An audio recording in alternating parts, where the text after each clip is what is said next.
하나님 은혜를 감사합니다. 벌써 요한복음 3번째 강의가 시작이 됩니다. 사랑하는 주의 종들을 축복해 주시고 가정을 복되게 하시고 자녀들을 복되게 하시고 섬기는 교회와 기도원을 형통으로 이끌어 주시옵소서. 예수님으로 많이 기도합니다. 아멘.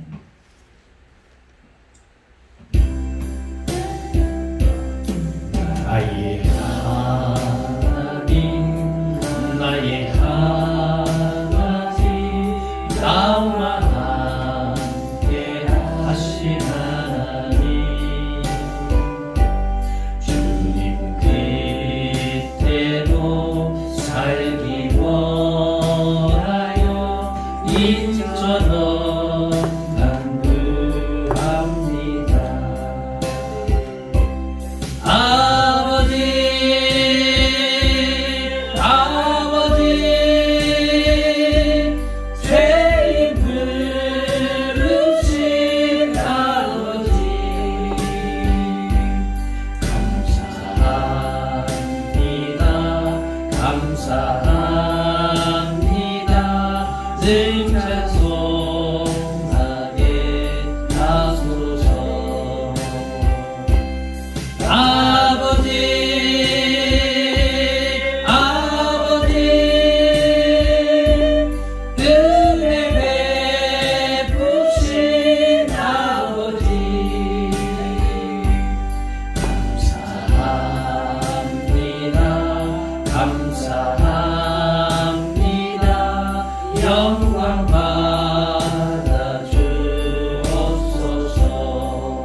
감사합니다. 진정 감사합니다.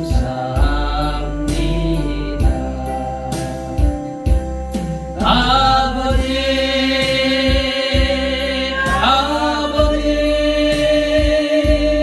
나를 구하신 아버지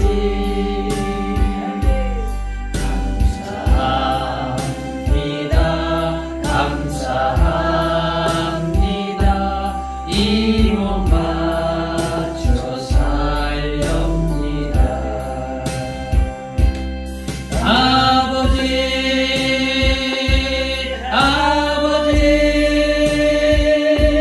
축복해 주신 아버지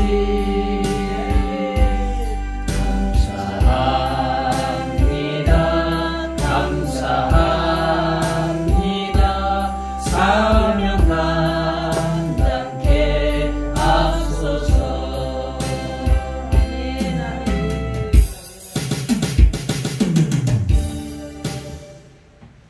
할렐루야. 할렐루야. 아멘. 제가 이 찬양을 왜 불렀냐면은 아까 유튜브에 보니까 어떤 복음송 가수께서 찬양 그래서 내가 많이 차 타고 오면서 은혜를 받았어요. 천고마비 계절인 것 같아요. 그죠?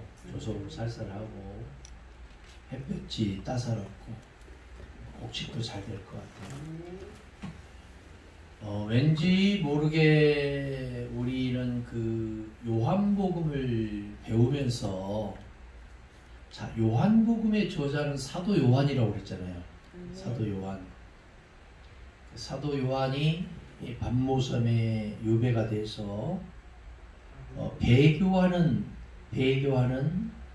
예수를 부인하고 자꾸 핍박에 의해서 쓰러지는 이 성도들이 많이 늘어나니까 그 사람들에게 하늘의 소망을 가지고 열심히 신앙생활을 하라.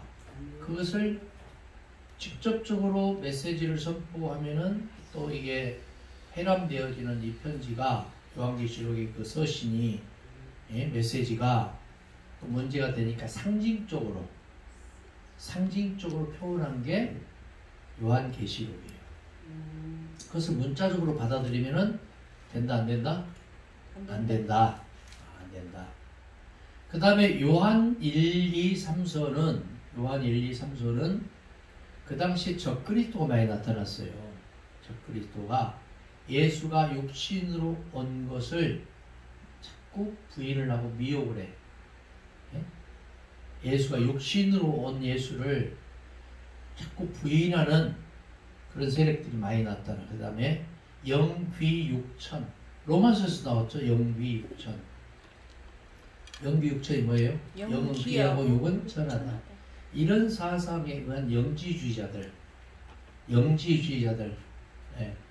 이런 세력들에 대한 경각심을 갖게 하기 위해서 요한 1, 2, 3서가 기록이 되면서 그 내용의 요지가 뭐냐 하면은 예수는 참 하나님이고, 요한 1서 5장 20절 예수는 참 하나님이고 영생이다. 두 번째, 예수는 요한 1서 2장 1절 우리의 대언자고 보혜사 성령이다. 그 다음에 그러니까 예수는 누구다? 성령이시고, 성령이시고 하나님이시다. 예수가. 그 다음에 예수님이 선포하신 말씀처럼 서로 사랑하고 뭐해라? 용서하고 평화를 나눠라. 할렐루야. 이것이 주요한 요지였어요. 그러니까 첫 번째는 요한 1, 2, 3서가 기록된 그 첫 번째는 뭐라고요? 신앙 고백이야. 예수는 나의 주님이고 구원자고 하나님이고 성령이다. 신앙 고백이 뭐라고요? 첫 번째가 나의 뭐고? 주님이고 구원자고 하나님이고 성령이다. 두 번째는 예수님이 선포하신 말씀처럼 서로 사랑하고 용서하고 섬기고 평화를 이루어라. 그래서 원수 사랑이 지고지수는 복음의 하이라이트라고 했잖아요. 다시 얘기할게요. 요한계시록은 기록의 목적이 배교하는 그리스도인들을 향해서 하나님 나라의 소망을 가져라. 그래서 상징적으로 표현한 게 요한계시록이다. 문자적으로 숫자적으로 자꾸 해석을 하면 된다 안 된다? 안 된다. 예. 그리고 두 번째는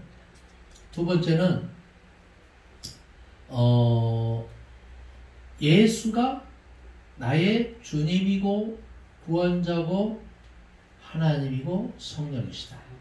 예. 그것을 그 다음에 예수가 선포한 하나님 나라의 복음처럼 서로 사랑하고 용서하고 섬기고 평화를 이루어라.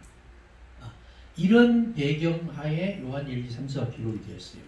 반면에 요한복음은 뭐라고 그랬어요? 성경 연구는 귀납법적인 성경 연구가 있고 연역법적인 성경 공부가 있는데, 귀납법적인 것은 뭐냐 하면은 요한복음 아닌 공간복음 마태, 마가, 누가복음처럼 예수는 하나님의 아들이다, 인자다, 종이다. 그러면서 점진적으로 예수는 하나님이라는 것으로 찾아가는 성경 공부. 자, 연역법적인 성경 공부는 요한복음에 나와 있는데 예수는 말씀이고 하나님이다. 하나님이 육신을 입어서 오신 분이 예수고 임마누엘 하신 분이다. 그리고 진리의 성령이다.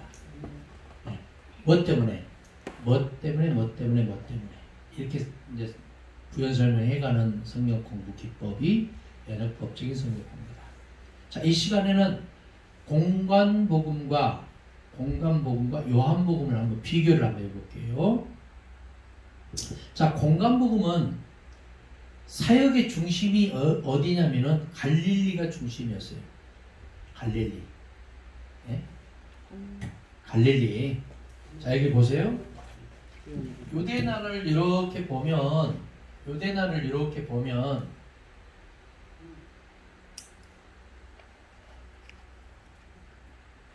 이 헐몬산에서 물이 흘러서 어디로 가냐면 여기가 갈릴리, 네? 갈릴리, 게네사렛, 긴네렛, 가버나움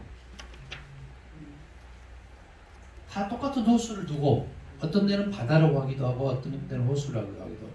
왜? 워낙 크니까. 남북으로 22km 정도 돼요. 동서로 한 14km 정도 돼요. 12km에서 14km. 굉장히 큰 호수죠. 그래서 갈릴리 호수 혹은 갈릴리 바다, 게네사렛, 긴네렛, 가버나움 이렇게 바다라고 하기도 하고 호수라고 하기도 하나 역시 호수였다 그 말이죠. 그래서 이게 뭐냐? 요단강이잖아. 요단강.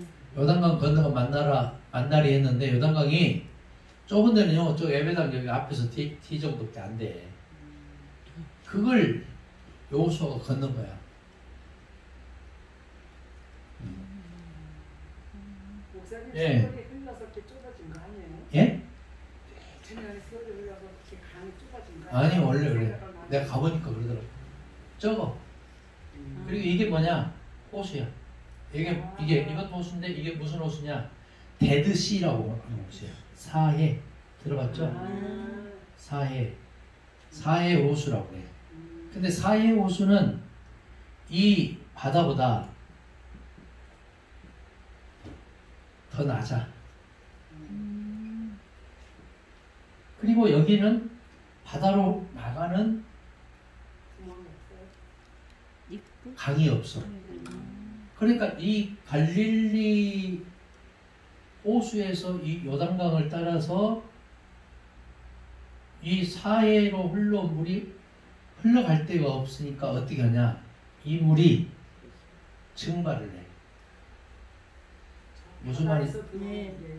아니지. 이 헐몬산에서 흘러 내려와서 갈릴리 머금다가 여기서 넘치면은 요단강을 따라서 와서 사해로 와서 증발이 된단 말이에요. 근데 내가 거기 가서 목욕을 해보니까 보통 일반 바다의 염도가 한 8% 정도예요. 근데 여기는 한 16% 정도, 한 2배 정도 된다고 그래. 사람이 떠서 신문지도 볼 지경이에요. 신문도. 그런데 그 다음에 여기를 잘 보세요. 여기 가보니까 뭐가 있냐면은 이 안에서 주운 오래된 화석이 나와. 화석이 나오는데 이 화석에 보니까 물고기 화석도 있고 그 다음에 조개 화석류도 많이 나와요. 그 이유는 뭐였냐? 이것이 옛날에는 뭐였다? 바다였다는 거지. 그 다음에 이 주변에 보니까 채석강이 있어. 채석강이 뭐예요? 돌이 층을 이뤘는데 이렇게 이뤘잖아. 돌이 여기 수평이라면은 여기 부안에도 가면 채석강 있죠? 예? 네. 부안입니까? 네, 부안. 김제 부안에도 가면 채석강이 이렇게 돼 있잖아. 내가 선교 때문에 중국의 그 수찬성 한 3,000m, 4,000m 고산지대에 꼭대기에도 이런 채석강이 있더라고. 그 말이 무슨 말이에요? 거기는 원래 바다였는데 지각의 충돌에 의해서 이게 육지로 드러나면서 이렇게 산이 이렇게 몇만 년, 수십만 년 된 것이 그렇게 된 거죠. 이번에 그 중국에서 인공위성을 띄워서 달을 탐사를 했죠. 거기서 1.5km 정도의 돌을 뚫어가지고 가져왔어. 그래서 유전자 검사를 통해서 이것을 뭐 탄소 무슨 연대를 측정을 해보니까 몇 년 전 것이냐 하면 19억 5천만 년 전이야. 알 수 있어요. 거의 정확해. 99%가 19억 5천만 년 전 달이.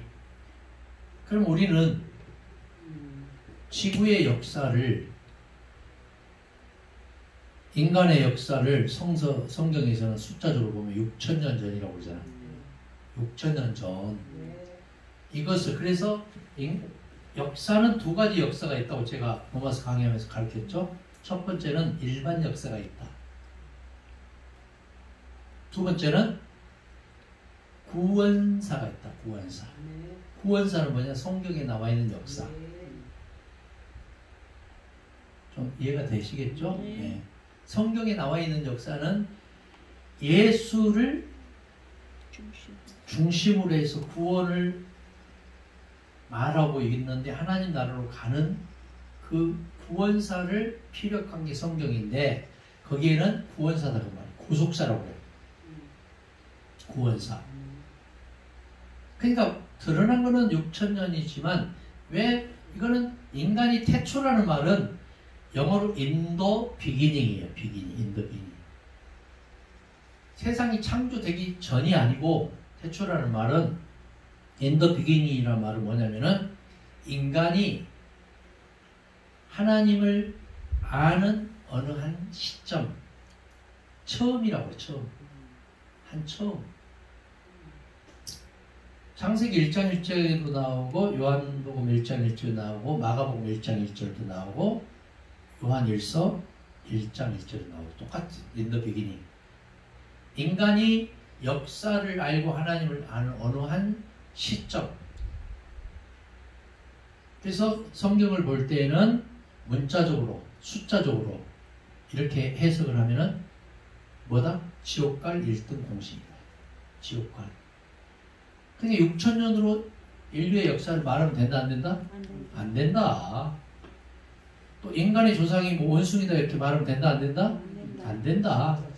예, 진화론도 문제가 있고 창조론자도 문제가 있는 거야. 심각해. 윙발로만 무슨 말인지 알겠죠? 자, 그 다음에 내가 무슨 얘기 하려고 그러냐면은, 이 조그만 팔레스타인 땅에서 북쪽에는 갈릴리예요. 갈릴리. 중부지방에는 뭐냐? 사마리아. 남쪽에는 뭐냐? 유대. 이 조그만 나라에서 이 팔레스타인 땅이 얼마나 하냐? 우리나라 강원도 땅만 해. 유대인들이 지금 2천만이 안 돼요. 이스라엘 인구가. 이 강원도 땅 중에서도 또 팔레스타인 갈라지고 또 이스라엘 갈라지고 있잖아요. 근데 이 사해에 붙어 있는 이 예루살렘, 그 다음에 그 밑에 있는 베들레헴, 여기는 갈릴리에 있는 뭐 나사렛, 그리고 거기에 있는 뭐 베들레헴. 그러니까 옛날에는 베들레헴이 2개였어요. 베들레헴이 원래는 2개였다고. 갈릴리에 있는 베들레헴이 있었고 남쪽 유대에 있는 베들레헴이 있었어. 미가서 5장 2절이나 누가복음의 그 베들레헴이 좀 다르다 그 말이에요. 결론적으로. 그래서 이 시간에는 지역적으로 갈릴리, 사마리아, 유대다. 근데 예수님이 유대로 가기 위해서 사마리아를 관통하다가 사마리아 여인을 만나잖아요. 그죠? 그 이제 여기 그 시간이 아니니까. 자, 그렇다면은 공간복음은 마가, 마태, 누가복음이 공간복음인데 이 중심 지역이 어디다? 갈릴리 중심이었다. 갈릴리 호수 북쪽. 오케이? 반면에 요한복음은 뭐냐? 유대, 예루살렘 중심이었다. 중심이. 네. 그 다음에 공간복음은 다윗의 아들과 인자를 강조를 했어요. 예수님에게 다윗의 아들, 인자, 종 이런 걸 많이 강조를 했어요. 반면에 요한복음은 하나님과 하나님의 아들과 보혜사 성령을 강조를 했어요. 좀 달라요 보니까. 중심 관점이. 네. 자, 요한복음은 하나님과 성령.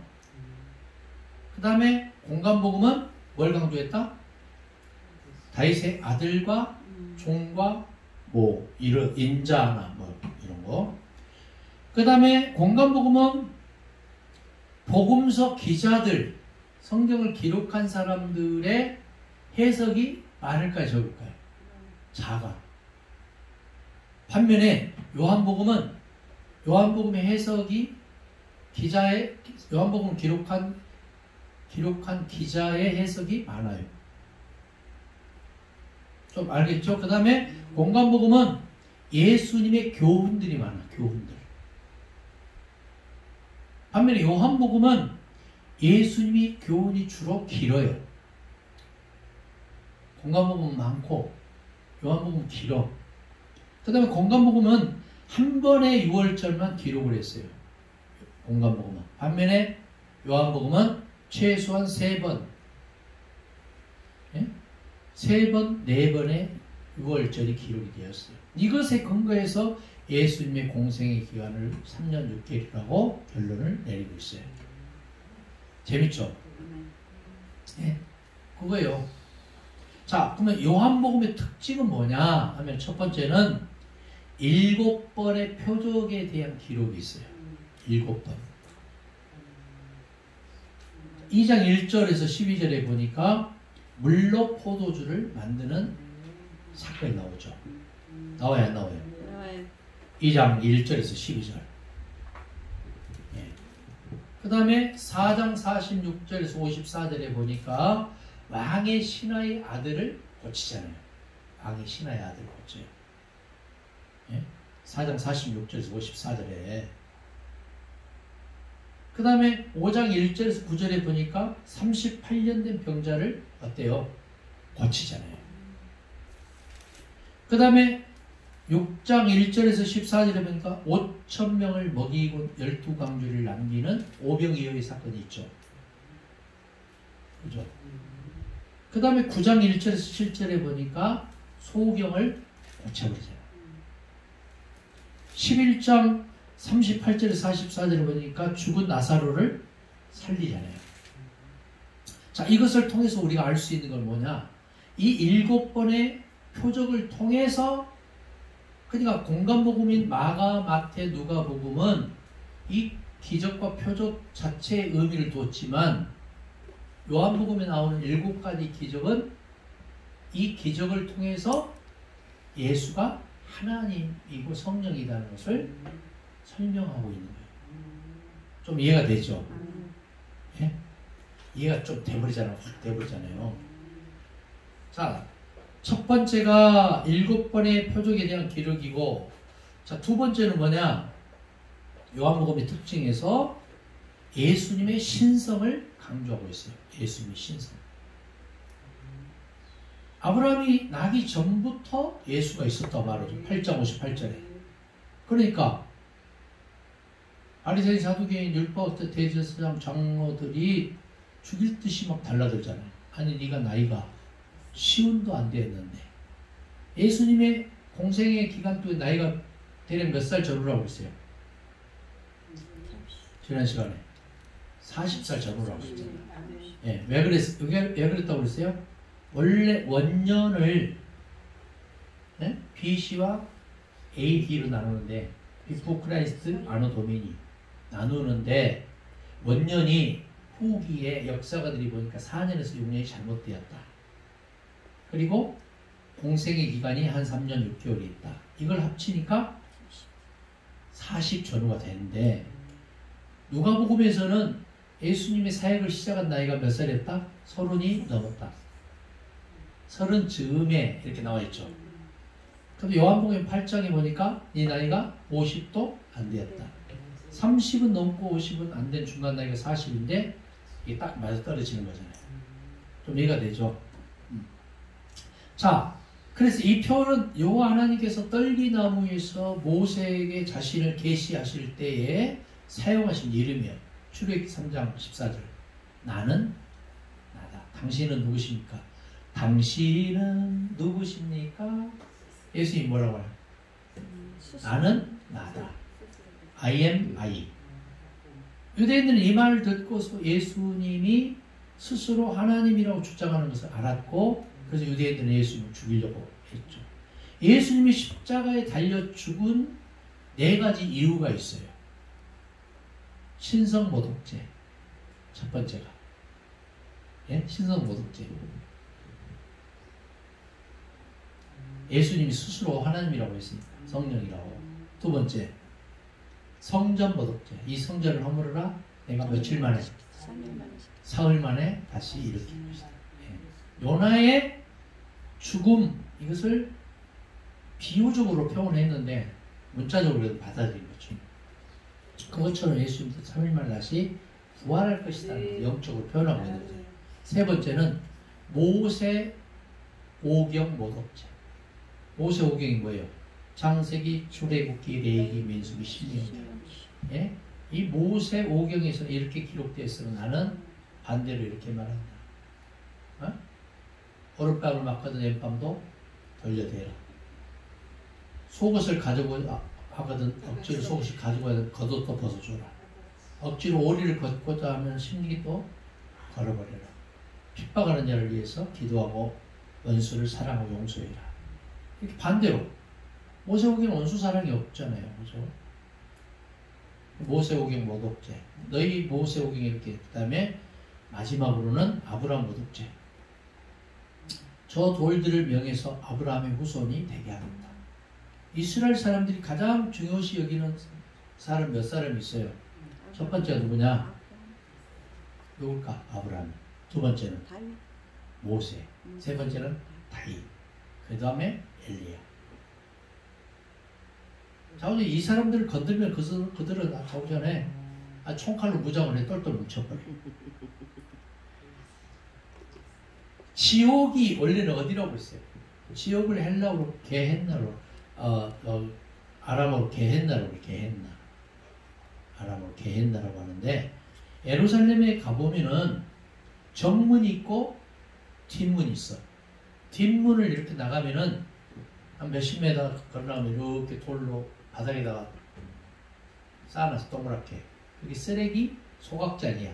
애립장.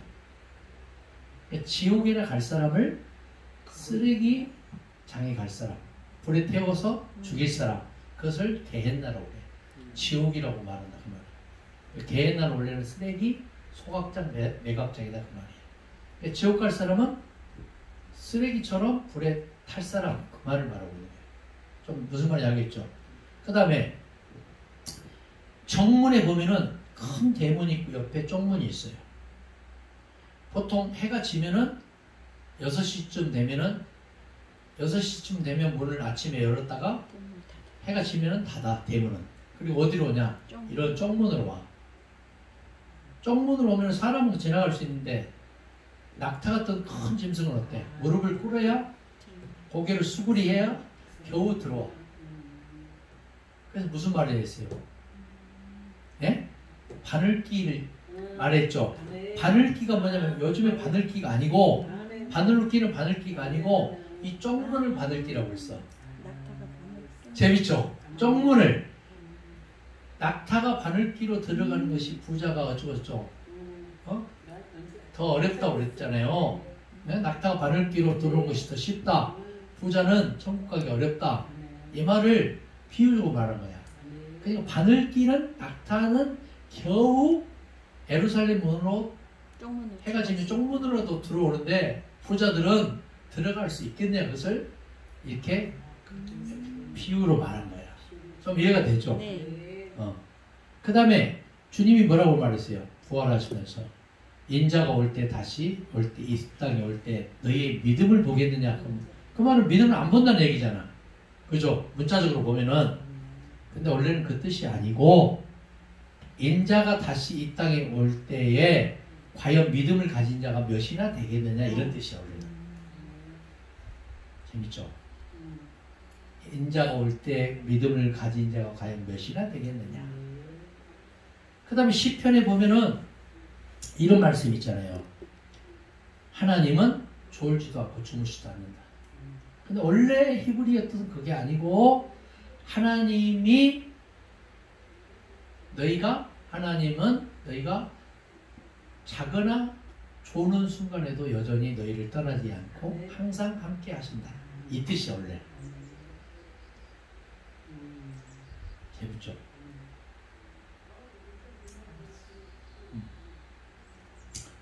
자, 예수님께서도 또 이 외에도 예수님이 신성을 강조하는 게 나는 뭐뭐이다.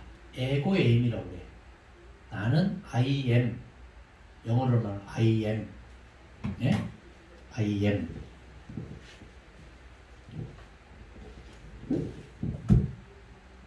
I am. 나는 뭐뭐이다.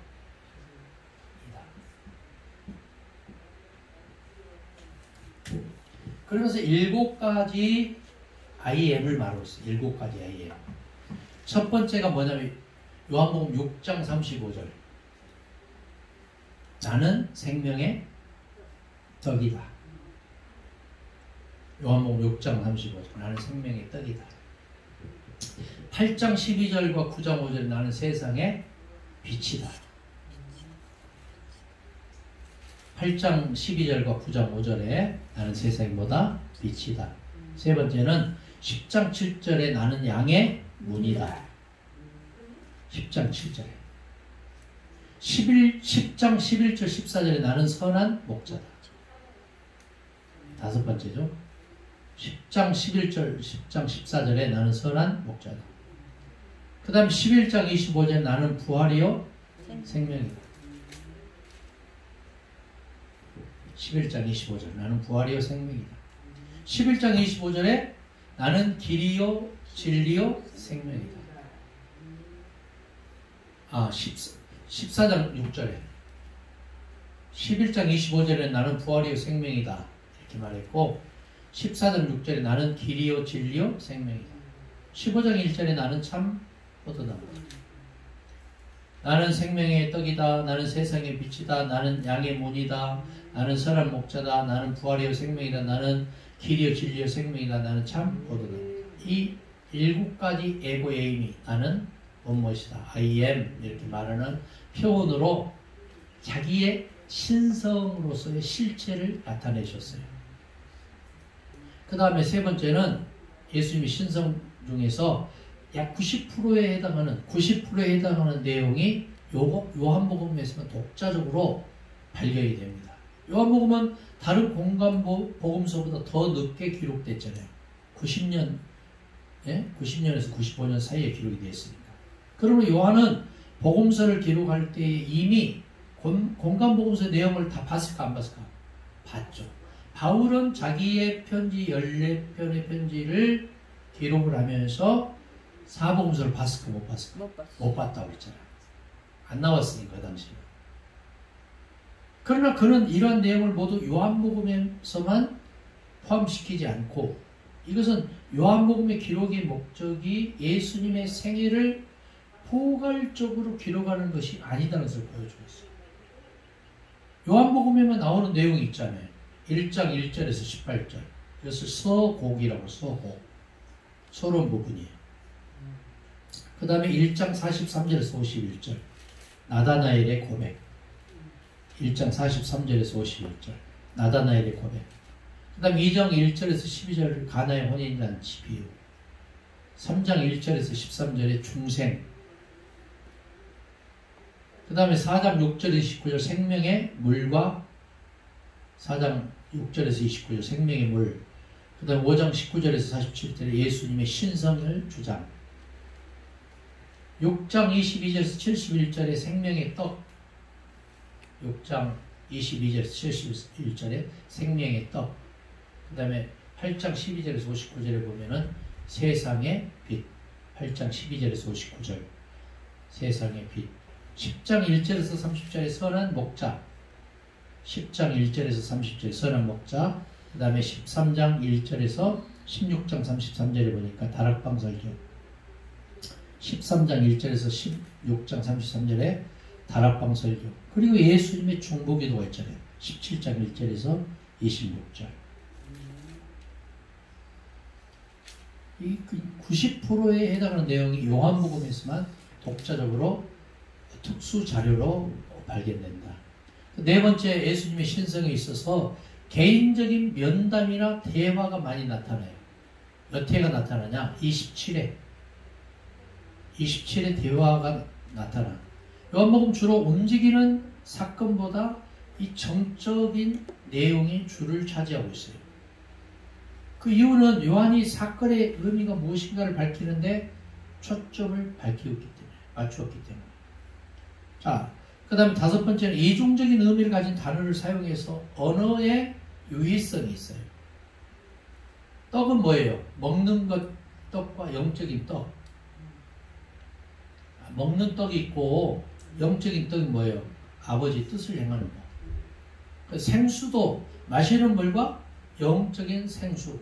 영적인 생수가 뭐예요? 성령. 그렇죠?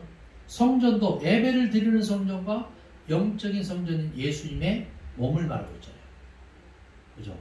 그러니까 떡과 생수와 성전을 통해서 이중적인 의미를 가진 단어를 사용해서 언어의 유의성을 말하고 있다.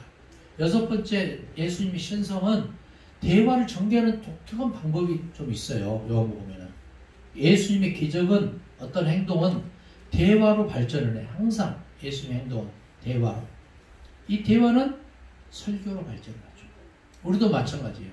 그러니까 우리가 베드로전서 4장 11절에 보니까 무슨 말을 하려거든 하나님이 말씀을 하는 것 같이 하라고 그랬죠. 그러니까 우리가 대화로 그치는 게 아니고 설교로, 성경 공부로, 하나님의 말씀으로 자꾸 발전을 해야 돼.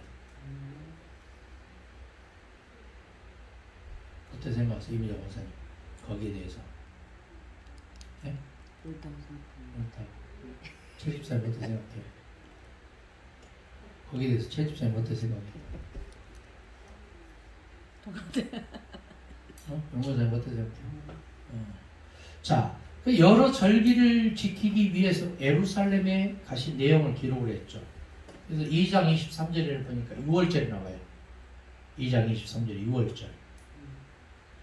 그 다음에 5장 1절에 보니까 무명의 절기가 나와. 5장 1절에. 6장 4절에 또 6월절에 또 나와. 장막절이 또 7장 2절에 나와. 10장 22절에 수전절이 나와.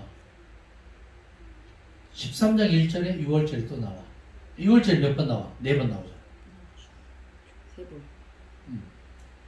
2장 23절, 6장 4절, 3번 나오잖아. 13장 1절, 3번 나오잖아. 원래, 자, 여기 보세요. 절기는 3대, 이스라엘은 무슨 절기가 있다? 3대 절기가 있어.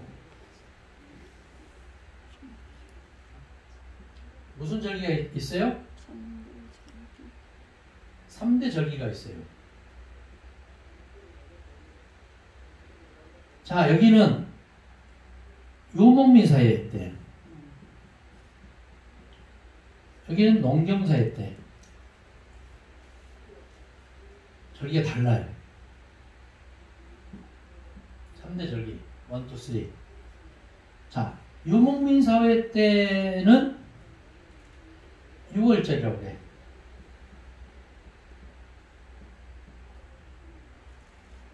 그 다음에 77절 많이 들어봤죠? 초막절.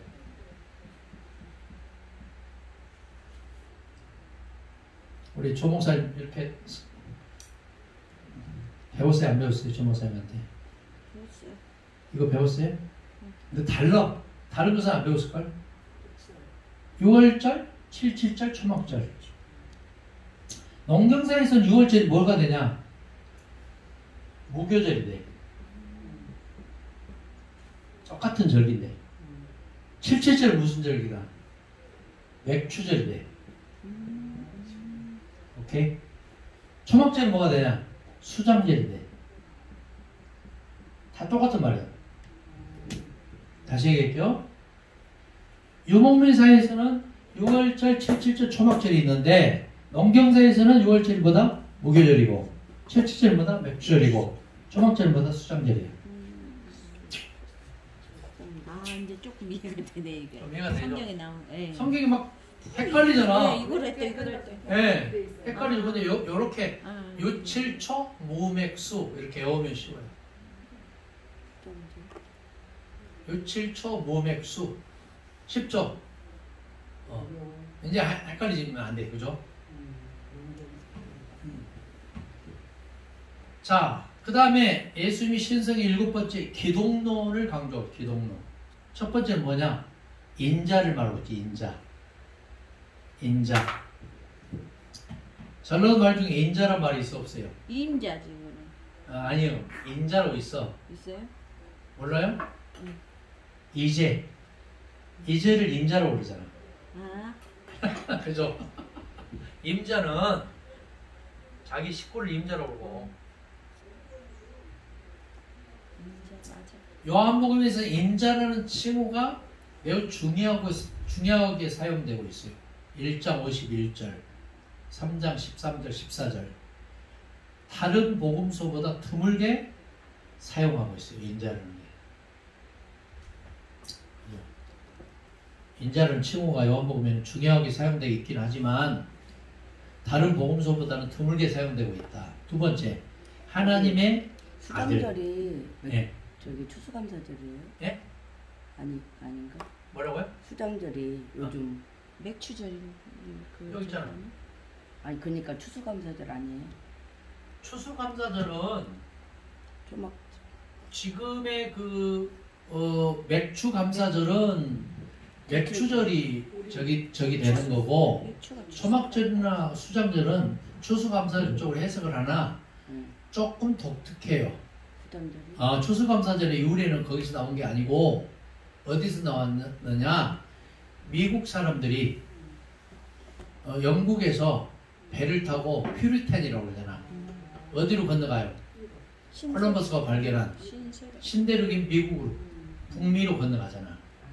그래서 거기에서 1년 되는 해에 하나님 우리를 살려줬다 해서 감사하는 표시로 추수감사절의 유래예요. 그게. 물론 초막절이나 수장절로 해석할 수도 있겠으나 좀 이해가 되죠. 오늘 11월 올해는 세 번째 주더라고.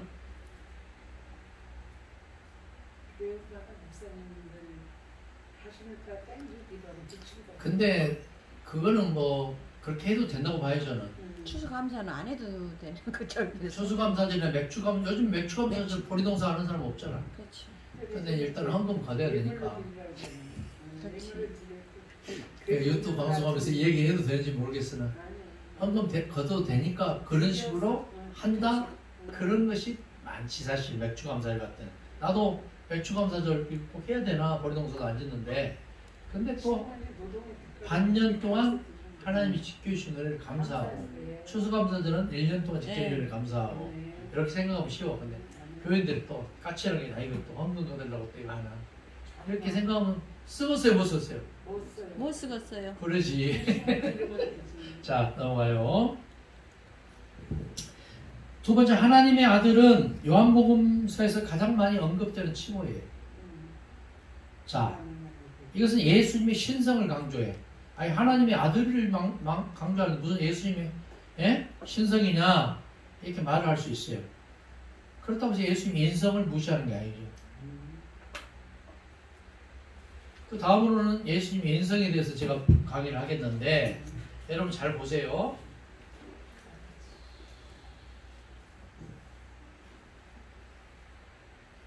하나님의 아들은 두 가지 의미예요.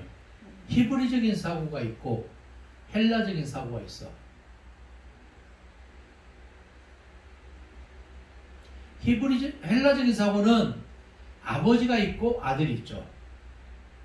하나님에게 있어서 아버지가 있고 아들이 있어요. 근데 헬라적인 사고는 뭐예요? 아버지 위에 또 그 아버지가 있을 거 아니에요. 아들 위에 아버지가 있고, 아들이 볼 때는 아버지 위에 할아버지가 있잖아. 할아버지 밑에 아버지가 있고 아버지 밑에 내가 있잖아. 그죠? 이게 헬라적인 사고야. 근데 히브리적인 사고는 뭐냐? 하나님의 아버지나 하나님 아버지나 하나님 아들이나 똑같아. 좀 이해가 되세요? 내가 말 이해가 좀 안 되는 것 같아. 다시 할게요. 헬라적인 사고는 하나님 아버지 밑에 하나님 아들이란 말이에요. 하나님 아들 밑에 하나님 아버지가 되고 하나님 아버지와 하나님 아들은 동일할 수가 없어. 헬라적인 사고에서는. 그런데 재미있게도 히브리적인 사고에 있어서는 하나님 아버지나 하나님 아들은 똑같단 말이에요. 동일하다. 그럼 성경은 히브리적인 사고에서 기록됐을까? 헬라적인 사고에서 기록됐을까? 당연히 히브리적인 사고에서 기록됐기 때문에 하나님 아버지는 하나님 아들이고 하나님 아들은 하나님 아버지다. 그래서 요한복음 10장 30절에 뭐라고 했어요? 아버지와 나는 하나다. 요한복음 10장 30절 집에 가서 찾아봐요. 하나님 아버지와 나가 누구예요? 예수는 하나다. 아버지와 예수는 하나다. 그런 도식이 나오는 거예요. 갈릴리 가나 잔치에 참여하신 예수님, 인성으로 볼 때 갈릴리 가나의 혼인잔치에 참여하신 예수님 어때요? 가정적인 예수님이 나타나죠. 가정적인 예수님. 그죠? 수가성에서 목말라서 물을 달라고 하잖아요. 목이 마르다. 나사로 무덤에서 깊은 동정심을 가지고 울었잖아요. 다락방에서 제자들 발을 씻기셨잖아요. 겟세마네 동산에서 주님의 고민과 충동 그리고 소리내서 막 기도하면서 울었잖아요. 땀방울이 빗방울 되도록 무릎을 꿇고 절규하고 십자가상에서 내가 목마르다 그렇게 말씀하셨잖아요. 이것은 뭐냐면 예수님의 인성을 말하는 거예요. 인간성, 사람의 성품. 그래서 예수님은 참 하나님이고 참 인간이다. 오케이? 자, 메시아. 다음은 메시아. 제자들이 1장 41절에 보니까 어땠어요? 알아봤잖아요. 1장 41절에 요한복음 4장에 보니까 사마리아 여인에게 나타나셨잖아요. 메시아. 이제부터는 목이 마르지 않는 물을 주겠다. 이렇게 말씀하셨죠. 메시아로. 그 다음 6장 15절에는 군중들의 오해로 말미암아 메시아의 힘을 나타내기를 주저하셨잖아요. 자, 네 번째는 로고스예요. 로고스, 선제하시는 분. 하나님의 본성을 소유하신 분. 로고스 뜻이 뭐예요? 기록된 말씀이죠. 선제는 뭐예요? 미리 계셨던 분. 그다음 하나님의 본성을 소유하셨던 분이다. 자, 기타 성령에 대한 가르침에 보면은 요한복음서에는 다른 복음서보다 성령에 대한 주님의 가르치심이 많이 기록되어 있어요. 그죠? 니고데모에게 하신 말씀 중에 성령의 중생에 대한 사역이 언급됐죠. 요한복음 3장에 보니까. 예? 거듭나지 아니하면 하나님을 볼 자가 없다. 그러니까 어떻게 내가 어머니 뱃속에 다시 들어가서 이렇게 똥단지 같은 소리 하잖아. 우리 예수 믿는 사람이 볼 때 웃기는 얘기잖아. 영적인 얘기인데. 그 다음에 요한복음 4장 24절에 보니까 예배의 본질에 대한 말씀 중에 예배의 영적 본질에 대해서 언급했어요. 예? 예배하는 자는 신령과 진정으로 예배할 때가 오나니 곧 언제다? 이때다. 이 산에서도 말고 저 산에서도 말고 에발산에서도 말고 그리심산에서도 말고 예루살렘 성전에서도 아니고 실로 성전에서도 아니고 참으로 예배할 때가 오나니 언제 어디서나 누구에게나 신령과 진정을 다해서 예배해야 되는데 지금 이때다. 그래서 찬송가 나왔잖아. 이때다. 주의 구원 받을 자가 이때다. 자, 다락방 설교에서 파라클레토스에 대한 언급. 파라클레토스는 위로자, 돕는 자, 상담자, 변호자라는 뜻이 있어요. 보혜사죠, 보혜사.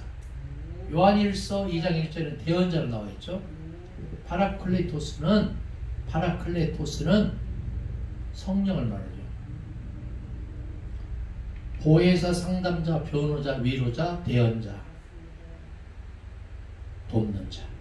자, 진리의 인도자, 세상의 심판자, 그리스도의 증인, 죄의 세상에 대해서 심판하실 자. 진리의 영으로 나왔죠. 진리의 영. 하나님의 영, 예수의 영, 진리의 영, 보혜사 성령. 마지막 날 밤에 주님의 생각은 성령에 집중되어 있었죠. 내가 가는 것이 너에게 유익하니, 누가복음 24장에서는 내가 가는 것이 너에게 유익하니 내가 감으로 또 다른 성령을 보내주겠다 했죠. 근데 사람들은 봐라, 또 다른이라고 하지 않았냐, 하나님과 성령과 또 다른, 예수와 또 다른 성령을 말하지 않냐고, 또 다른냐, 그런 뜻이 아니고 이전에 미처 알지 못했던 신성으로서의 또 다른 예, 위로자, 돕는 자, 대언자, 인도자, 상담자, 위로자.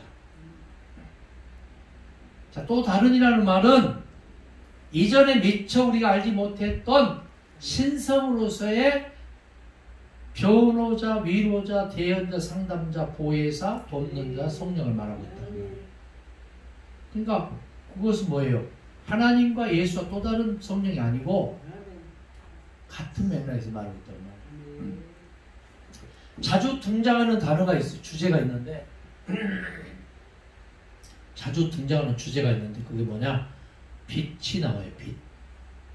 그 다음에 생명, 사랑, 진리, 뭐 내주하심, 빛과 생명과 사랑과 진리, 내주하심, 이런 주제들이 나오고, 자, 이 시간에는 요한복음의 개요, 요거만 하고 오늘 마칠게요.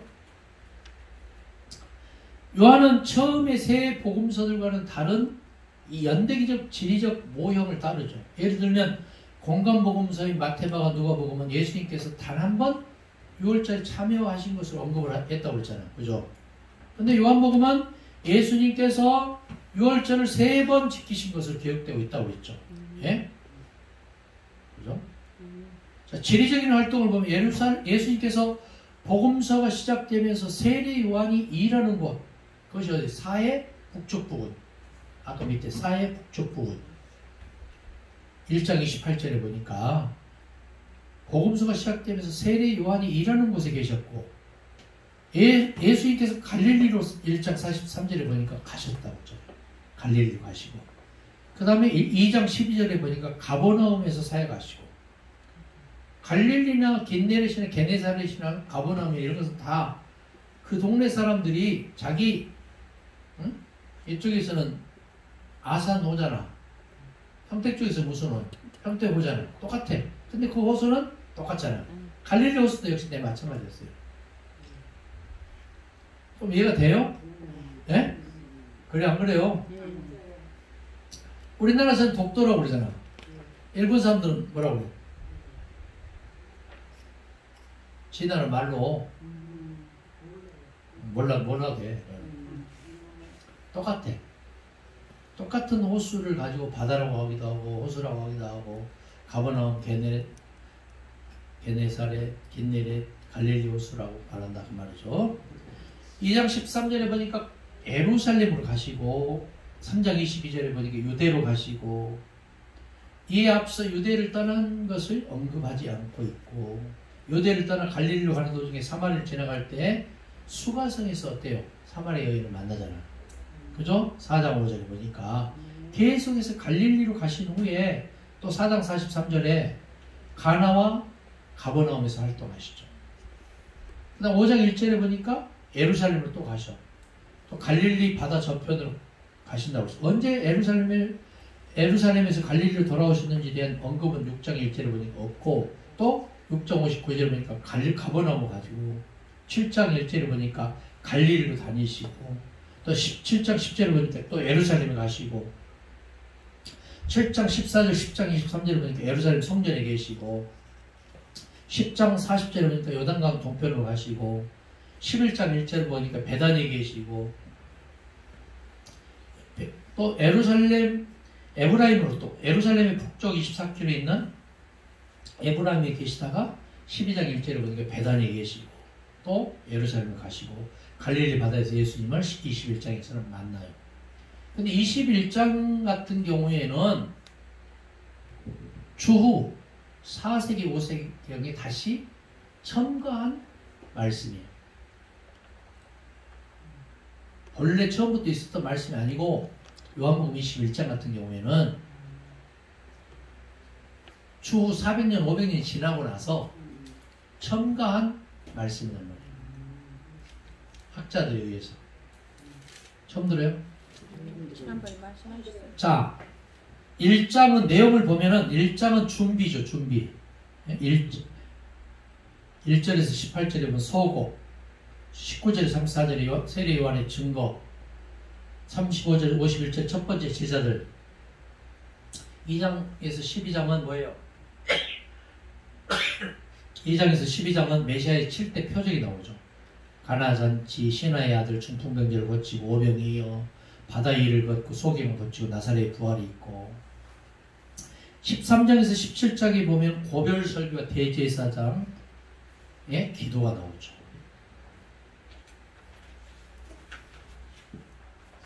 그 다음에 18장에서 20장은 순환 이야기. 21장에는 갈릴리 부활 현현이 나타났단 말이에요. 21장에 부록이 부록.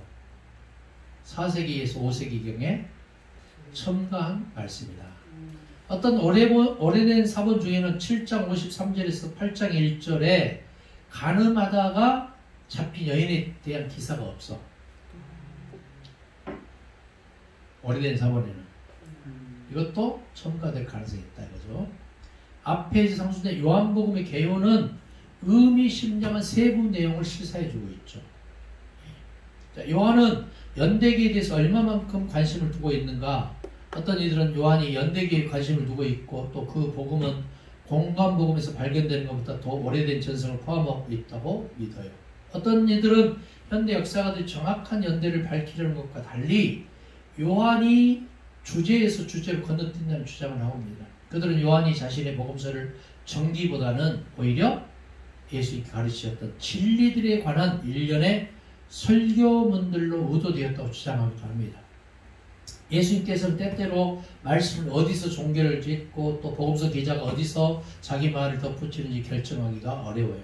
예를 들면 3장 13절에 3장 16절에서는 어디에 인용부호를 찍어야 될지 보고요. 성경에 보니까 장과 절이 모호한 데가 많죠. 장과 절이 뭐냐면 원래 성경은 장도 없었고 절도 없었어요. 구약 성경은 원래 39권이 아니고 몇 권이었다? 24권이었다. 이것이 분량 때문에 내용 때문에 39권으로 갈라졌다. 예를 들어서 뭐 소선지서 12권이 원래는 한 권이었어. 네? 사무엘 상하도 한 권이었고 역대기 상하도 열왕기 상하도 한 권이었고 좀 이해가 되죠? 네. 자, 마지막으로 7가지 표적들을 보면 물로 포도주로 만드는 것은 창조주 주권자에 대해서 말하고 있죠. 두 번째, 신하의 아들은 성령을 주시는 분. 38년 된 병자 고치는 것은 주권적인 은혜와 영생. 오병이에는 생명의 떡. 무리를 걷는 것은 창조주 하나님을 알 수 있죠. 소경을 고치는 것은 세상의 빛. 나사로를 살리는 것은 생명과 부활에 대해서 말하고 있어요. 자, 성경을 볼 때 따라서 굉장히 위험한 게 뭐냐면 문자적으로 보는 거, 숫자적으로 보는 거. 그 다음에 족보가 나오죠. 족보. 예? 창세기 5장의 족보. 예? 나와요 안 나와요? 열왕기상에 있는 족보. 그 다음에 마태복음에 있는 족보. 누가복음 3장에 있는 족보. 다 올라가는 내려가는 똑같아야 되는데 다르잖아. 맞는 것도 있고 틀린 것도 있죠. 그건 뭐냐? 아버지와 아들이 당대일 수도 있고 아들과 손자가 당대일 수도 있고 2대일 수도 있고 10대일 수도 있고 1000대일 수도 있어. 자기 공동체에서 꼭 필요한 사람들만 족보에 기록을 한 거야. 만약에 창조 시부터 지금까지 족보를 다 쓰면은 성경책 10,000권 가지고도 안 돼. 10만 권 가지고도 안 돼. 왜? 역사가 몇 년인지 알아야 몰라요. 모르잖아요. 그러니까 우리가 족보를 볼 때 아브라함과 이삭과 야곱과 요셉을 얘기했지만 당대일 수도 있고 그 사이에 1000년, 만년, 10만 년도 흐를 수가 있어요. 용건사님 정신 바짝 차려. 이게 굉장히 중요한 얘기야. 그래서 성경을 문자적으로 숫자적으로 보면은 지옥과를 1등 공신. 처음에는 이게 말씀을 읽을 때 그래서 참 이해가 안 됐어요. 안 됐어요. 예. 지금 제 얘기 이게 들으니까 어때요? 듣고 나서는 이게 이해가 돼요? 예. 그래서 창조론자도 진화론자도 틀린 것이 많다고 말이에요.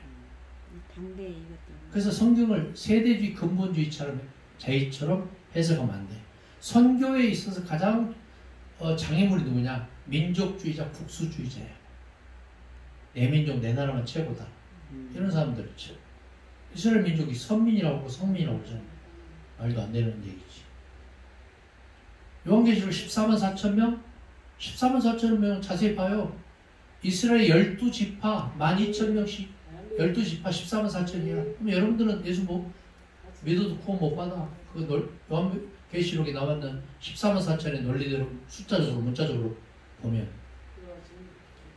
축자 무호 영감설 쪽으로 성경을 해석하면 지옥 가기 쉽다고 말해요. 성경에 얼마나 다른 점이 많아. 민수기에 나오는 인구조사가 달라요. 다 두 번의 인구조사가. 빈무덤 사건이 신약성경에서 가장 중요한 사건이라고 했죠. 예수님이 증거한 부활하신 증거니까. 그때도 역시 마태 마가는 옆에 있던 사람이 증언자가 한 명이었잖아. 각각. 누가 요한 사도행전은 각각 2명이었다. 몇 명이 맞아? 출애굽 연도가 애굽의 고센 땅에서 창세기는 400년, 출애굽기는 430년, 사도행전은 450년인데 거기서 광야 40년 빼니까 410년, 400년이 맞아, 410년이 맞아, 430년이 맞아. 사울이라고 하는 바울이 예수 믿는 사람 예수를 교회를 핍박을 하다가 다메섹 도상에 예수를 만나는 장면이 사도행전 9장 22장, 26장 다 각기 다르잖아. 같이 있던 사람이 9장에서는 소리는 듣고 빛은 못 보고 22장에서 똑같은 사건을 반대로 얘기하잖아. 소리는 못 듣고 빛은 보고 26장 13, 14절에서는 소리도 듣고 빛도 듣고 뭐가 맞아? 그러니까 성경을 이런 식으로 그 다음에 누가복음 5장에서는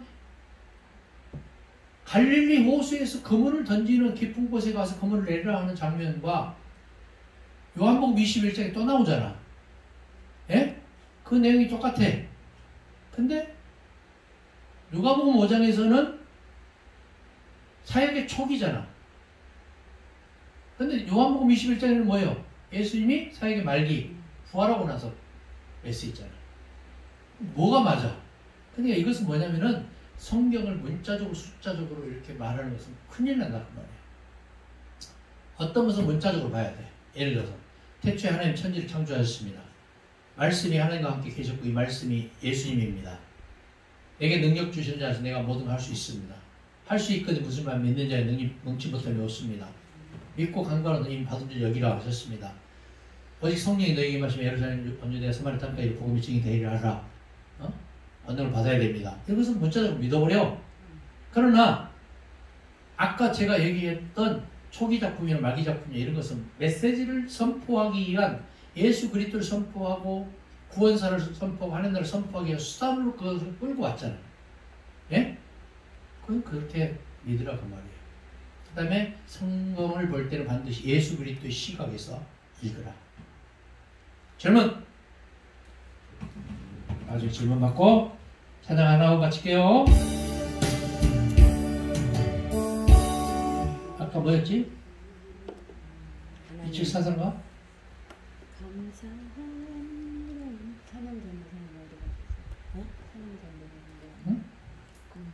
찬양.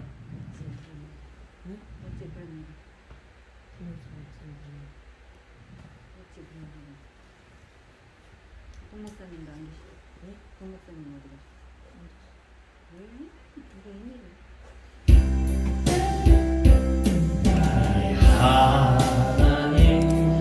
나의 하나님 나와 함께 하신 하나님 주님 뜻대로 살기 원하여 인처럼 간구합니다. 아버지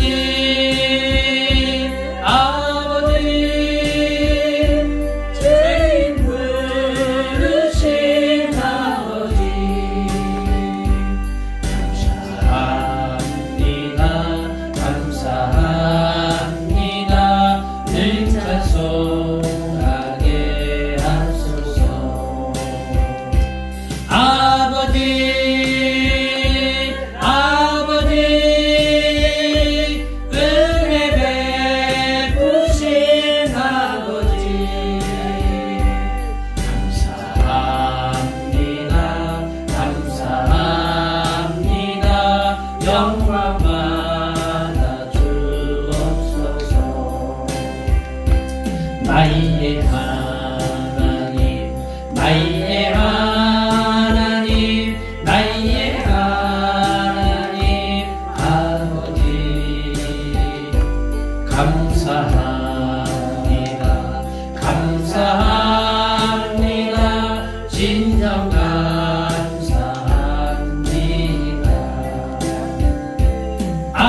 하나님 은혜를 감사합니다. 요한복음 강의를 통해서 더 깊이 있게 주님과의 교통함이 있게 하시고 아버지의 큰 뜻이 죄종들을 통해서 나타나게 하시고 살아계신 예수 그리스도가 나의 주님이고 구원자와 하나님이고 성령이라는 것을 증거케 하시고 하나님 나라의 복음처럼 서로 사랑하고 용서하고 섬기고 평화를 이루는 하나님의 사신들이 되게 하옵소서. 예수님 안에 기도합니다.